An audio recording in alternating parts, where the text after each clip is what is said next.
প্রিয় ভাই ও বোনেরা, যদি স্বর্গে প্রবেশের জন্য একটি বোরাট থাকত, তাহলে কি এটি শুধুমাত্র সদস্যদের জন্য বলবে, নাকি আরও খারাপ, এটি কি ঔপনিবেশিক ভারতে দেখা সেই নিষ্ঠুর লক্ষণগুলির প্রতিধ্বনি করবে, যে লক্ষণগুলি বর্জিত, অবমানিত এবং অপমানিত হতো?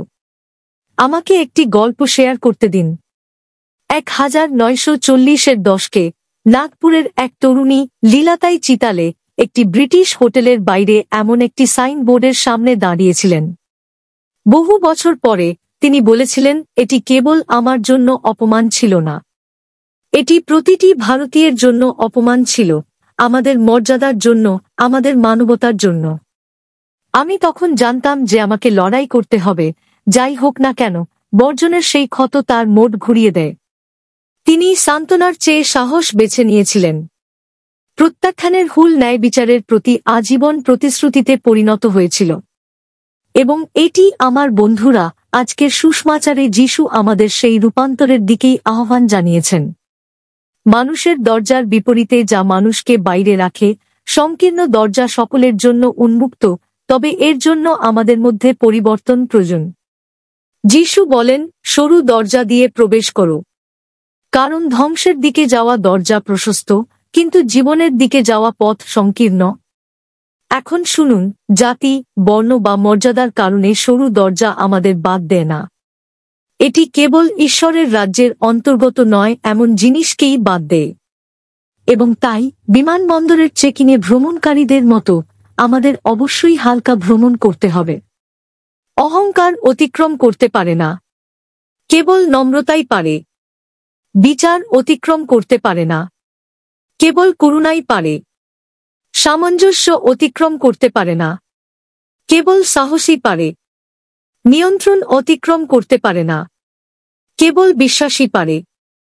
এবং এখানেই বিরোধ, দরজা সংকীর্ণ, কিন্তু এর বাইরের অনুগ্রহ প্রশস্ত। একটি কোকুনের মতো এটি সীমাবদ্ধ বোধ করে, তবে এটি রূপান্তরের স্থান।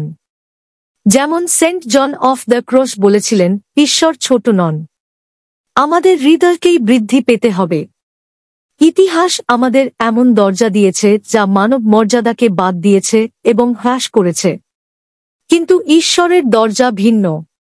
তাঁর টেবিলে অনুমোদিত নেই, কেবল আমন্ত্রণ আছে। একটি আমন্ত্রণ যা রূপান্তরিত করে। ড.বি.আর. আম্বেদকর একবার বলেছিলেন, কোনো জাতি তার আত্মসম্মান নষ্ট করে গড়ে উঠতে পারে না। যদি আপনি নিপীড়িতদের উন্নীত করতে চান, তাহলে আপনাকে তাদের স্বাধীন নাগরিক হিসেবে বিবেচনা করতে হবে, তাদের ভাগ্য তৈরি করার জন্য স্বাধীন। এবং খ্রিস্টে আমরা একই রকম আহ্বান শুনতে পাই, যদি পুত্র আপনাকে মুক্ত করেন, তাহলে আপনি সত্যিই স্বাধীন হবেন। তাই আমি জিজ্ঞাসা করি, সংকীর্ণ দরজা দিয়ে যাওয়ার জন্য আপনাকে এবং আমাকে কি সুরে থাকতে হবে?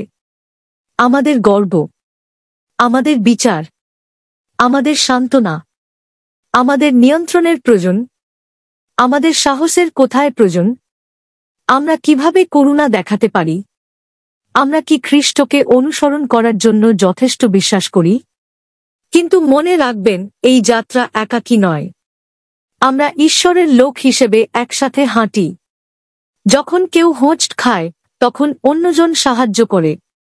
যখন কেউ সন্দেহ করে, তখন অন্যজন আশা দেয়। এটিই খ্রিস্টীয় সম্প্রদায়ের সৌন্দর্য। এবং যাত্রা প্রতিদিনের। প্রতিদিন সকালে আমাদের গর্ব এবং স্বার্থপরতাকে দূরে সরিয়ে রাখার জন্য আমন্ত্রণ জানানো হয়। প্রতিদিন সকালে আমাদের বিরক্তির পরিবর্তে প্রেম এবং তিক্ততার পরিবর্তে ক্ষমা বেছে নেওয়ার জন্য আহ্বান জানানো হয়। ধীরে ধীরে, দিনের পর দিন, বর্জনের একটি জগৎ করুণার জগতে পরিণত হয়। তাই আমি আপনাকে জিজ্ঞাসা করছি, আপনার জীবনে কার আপনার মাধ্যমে খ্রিস্টের স্বাগত অনুভব করা সবচেয়ে বেশি প্রয়োজন? এমন কেউ কি আছেন যাকে আপনার ক্ষমা করার প্রয়োজন? এমন প্রতিবেশী যাকে আপনি উপেক্ষা করেছেন? এমন একটি আঘাত যাকে আপনি নিরাময়ে সাহায্য করতে পারেন? আসুন আমরা দ্বাররক্ষী হিসেবে পরিচিত না হই, বরং এমন মানুষ হিসেবে পরিচিত হই যারা আত্মার উদারতার সাথে দরজা প্রশস্ত করে। কারণ সংকীর্ণ দরজার ওপারে সীমাবদ্ধতা নেই, বরং ঈশ্বরের ভালোবাসার বিশালতা রয়েছে। পুনরুত্থানে প্রদর্শিত একটি প্রেম, যেখানে দুঃখ আনন্দে পরিণত হয় এবং মৃত্যু জীবন দ্বারা গ্রাস করা হয়।